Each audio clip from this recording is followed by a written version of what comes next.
Hello Taurus, Sun, Moon and Rising. This is your love life reading for the first half of December. So I know I said last time that I'd go back to the original spread that I was using in the first videos, but I got such great feedback on this spread that I decided to use it again. So what do we have coming up for Taurus? Well, the overriding energy for this period is the Six of Wands. The Six of Wands is the victory card. And if we look at this card, we see a man riding in on a horse with great fanfare, and this crowd's out to greet him and to cheer him. He's like a returning hero. Now, the card before this in the Suit of Wands is the Five of Wands, and that card is all about conflict. So what this six tells me in this reading is that you, Taurus, have most likely gone through a time of conflict, of things just not being very easy, and you're kind of coming out the other end now. If you kind of don't feel like you're there yet, then I really feel that this beginning period of December is going to see you come into a more kind of victorious place. A place where you can take pride in your actions or just feel happy for having come through whatever it is that you've come through. In fact, this does seem to be a time of change for you, but I'll get to that in just a moment. The card that comes up at the heart of the reading is the Five of Swords, and that too is a card of conflict. Now, the message that always comes through with this Five of Swords is to always be beyond any kind of moral reproach in whatever arguments you get into or whatever battles you need to wage, because it signifies a really kind of horrible fight that you've had to go through. And this may be a literal fight or a literal conflict with someone, or it can just be with that stage in your life that you've had so much going on, that you've been conflicted, you've had things coming at you from every angle. But it does tell you to pick your battles wisely, because sometimes we can pick battles and we decide to fight. And even if we're in the right, even if we think we're in the right, it can cost us so much to actually try to fight that battle or to try to win that battle. And I have to say, the presence of the Six of Wands does make it look like you come through this fine. But sometimes you can come through it fine by actually not fighting, by choosing not to fight. You can actually come out more of a victor than if you did fight and win. For those of you that are in relationships, this may be conflict that's going on with your partner right now, or even something that you're facing together. I think some of you have actually broken up with people in the recent weeks. And so the Five of Swords here would show the conflict and the pain that you've been going through after that breakup. But I feel like the Six of Wands is showing us here that you're starting to come through that, you're starting to break through that pain or that conflict that you've been going through. Sorry, I keep using the word conflict. But that's what kind of shouts at me when I see the Five of Swords. For those of you that haven't split up with anyone, but you are single, maybe you've been battling that sense of just being alone, of not having love in your life, of wanting love but not knowing what to do about it. In which case the Six of Wands here is going to show that you're now ready to get out there, like to be put on show even. Because look at the Six of Wands, that guy is like parading before the crowds, and that may be you, ready to get back out there, to be seen and to date again. But I feel this message is very significant for those people that have been in a relationship or are in a relationship, because you have the Two of Cups coming up as the past energy. Two of Cups is a beautiful card, and it's sometimes seen as a soulmate card or that kind of divine partnership card. It's that feeling, that fated feeling when we meet someone and it feels fated, or we feel like we've known them forever. And that's very much the energy that's coming in from the past. Now, if you're in a relationship, this may refer to when you first met, how you first felt about each other. For those of you that have broken up with someone, I get the sense that a lot of you are going through some kind of separation, through someone that you had very kind of like soulmate-like feelings for. You had a very strong connection with this person, but for whatever reason, it didn't work out, or you're going through this breakup. For single people, it could mean two things. Either you kind of met someone like this in the past, someone that you had this kind of Two of Cups, beautiful, loving, supportive connection with, and you're no longer with them, and you're kind of thinking that you're never going to get that again, or you wanted someone like that in your past. That was your goal, that was something that you were working towards, and that changed. But I kind of think that that latter is only for very few of you. I think for most single people, this will refer to someone that you've already met or someone that you were with in the past. There's a massive time of change at the moment with the Death card coming up in the present. It definitely feels like it's the death of an old situation and the birth of a new situation. And the death card it's a very important card about change, about transition. But that kind of change, it's not always easy. It can sometimes be very painful because we have to let go of things, or we have to clear out things out of our life that just don't serve us anymore. But it's important to do that, because by letting go of those things, by releasing those things that no longer serve us, we make room for new things to come into our life, things that do serve us. So this is a time of massive change. So for some of you, that Five of Swords energy is going to be about this change that you're going through right now. It's not easy. And I feel like you've been going through it for a while.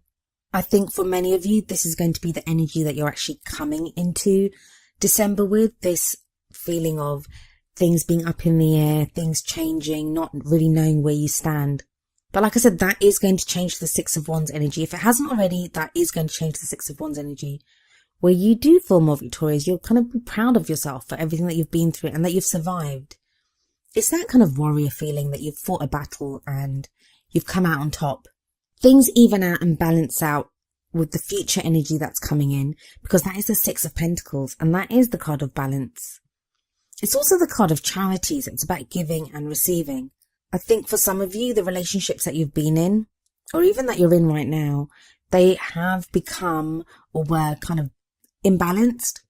So one of you've been giving more than the other. Now, Taurus, that may be you that's been giving more than your partner has been giving you. Or it's been the other way around. You've been taking more and your partner's had to give more. And maybe that's where the conflict came up in your relationship, where there was this imbalance. It didn't feel like an equal partnership, which is kind of strange because the Two of Cups is very equal.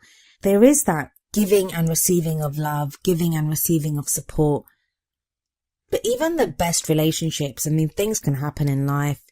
We can get caught up in work or in other things, and we just aren't able to give as much to our partners as we would like to. So there's absolutely no judgment there. But I do see this energy of balance coming in.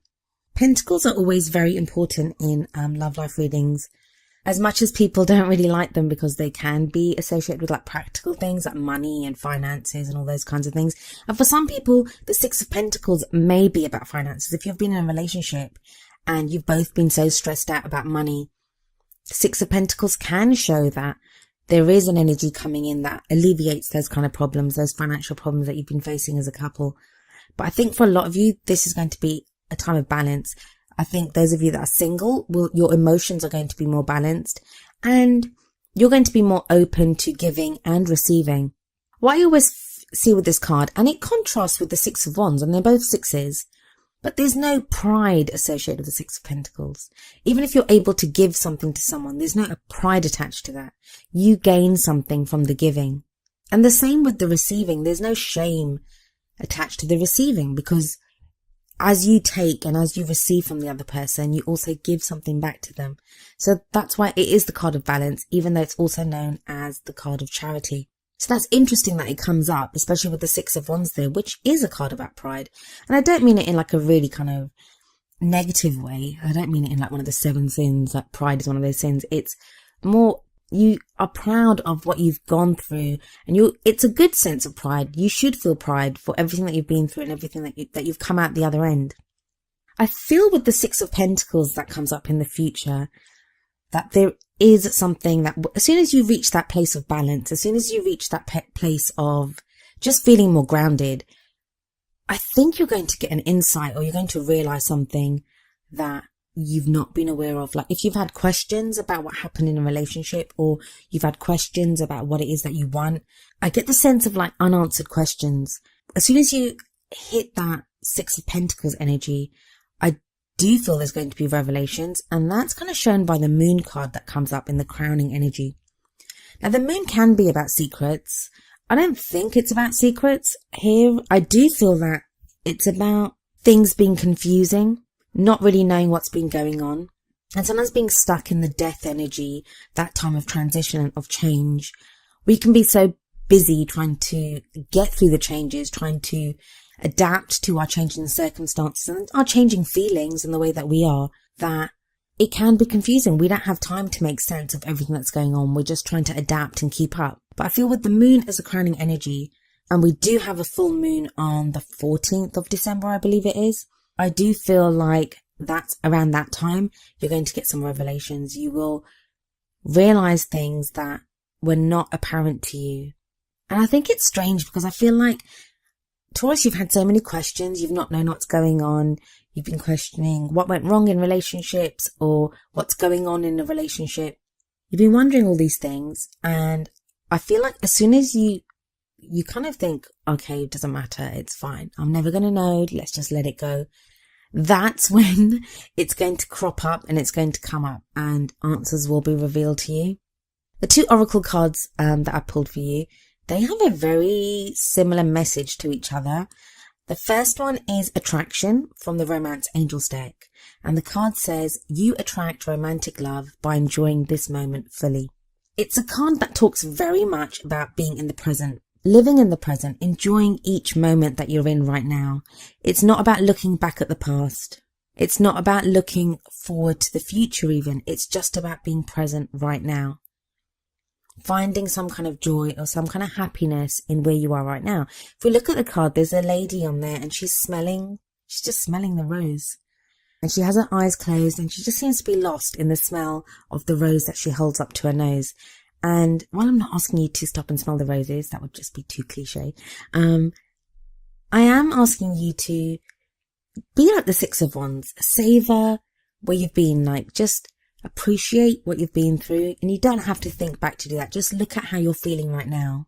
Feel the emotions that you're feeling right now and understand that you've been through so much that even if you don't feel great right now, I feel like you've gone through a time worse than this. So even bad feelings that you have right now, those are feelings that are much better and an improvement on what you felt before. The future, have faith that you are attracting love into your life. If you're in a relationship already, just by doing that, just by being mindful and being present in the present moment, just by being aware of what's going on right now and appreciating the beauty of the present moment, that's going to make you more attractive to your partner. And it's not about ignoring problems that you have in your relationship. It's not about that. It's about finding a place of balance within yourself that allows you to be able to deal with any problems that you have in that relationship. For those of you that are single, being that way, just being able to be very present, that is going to attract love into your life. Because that centered feeling, that balanced feeling, that's going to attract more of that into your life. And then the wisdom of the oracle card that came up for you was number 26, happy, happy. I'll read you the essential meanings and the relationship message from the book. Essential meanings: joy and contentment, a sense of fulfillment, a feeling that all is well. Relationship message: there are moments in a relationship when you just feel good about whom you're with and you know that your heart is wide open to befriend, to love, and to care for another without wanting anything in return. This is the kind of happy that you just want to share. The appearance of this card in a reading tells you that joy and contentment are here now, not somewhere else or off in the future. The grass is greenest right where you stand. Be grateful and delight in your relationship. And if you're seeking one, be happy now. Happiness attracts more of itself, like bees to honey. So yeah, it's very much about what the attraction card is saying. It's about being present, about finding happiness in the now. And I'm not one of those like positive thinkers. I don't think we should be positive every minute of every day. I don't think that's possible. I don't think as human beings having a human experience that we should be that way. All emotions are valid. But even when we feel pain, even when we feel sadness, there is something in that.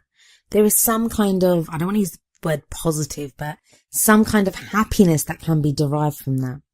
I don't know, you're listening to this and thinking, is she crazy? How do you derive happiness from sadness? Well, I'm going to tell you from a personal experience. I went through kind of not so great time recently, and it was attached to someone leaving my life that I was very attached to and I loved very much. And even in my saddest moments, I was able to feel grateful that I had met that person at all, that I had experienced that person in my life. And that's kind of like a bittersweet happiness. I don't think for many Taurians, it's going to be that bad. I think you are coming to a place of more stability and more balance. And even if you're in the midst of this death transition that's going on, even if you're unable to connect to anything happy right now, please know that energy is coming in, especially with the Six of Pentacles. It's the Moon card that interests me the most. So I think that's going to be interesting when we get to the middle of the month about what's going to happen there, because I think there are going to be revelations. But for now, it feels more like returning home after the war. You're able to go home. You're going to deal with whatever happens after that. But for now, it's about taking that breath after everything that you've been through, acknowledging everything that you've been through, giving yourself a pat on the back for surviving, and just breathing for now. Just accepting that you're here. Just accepting the here and now, and knowing that you are here and that you are attracting love and happiness into your life. Well, Taurus, that was your love life reading for the first half of December. If it resonated with you, I would love for you to leave me a message in the comments. If it didn't, I'm really sorry, and I hope I can have a message for you next time. I will be back in the middle of December. I'll see you then. Goodbye for now.